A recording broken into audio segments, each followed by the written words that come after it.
As the sedation continues, my patient's overall minute ventilation and level of sedation is going to change from time to time. I'm going to keep up with their minute ventilation by adjusting my flow rate. If I provide too much flow based on their demand, my bag is going to become really full and really tight, and I will titrate down my flow to meet their demand. On the other side of that, if my bag becomes very flat and deflated, I am not providing enough flow for my patient, and I need to increase my flow rate. If I find that I am very behind on my patient's demand, I can hit the oxygen flush button to help re-inflate the bag rapidly and provide extra flow.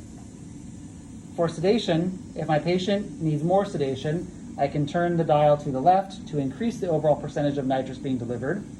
If I find that my patient is oversedated, I'll turn it to the right to decrease their level of sedation. The trick with nitrous is that sometimes when your patient becomes oversedated, they'll get agitated and kind of sweaty.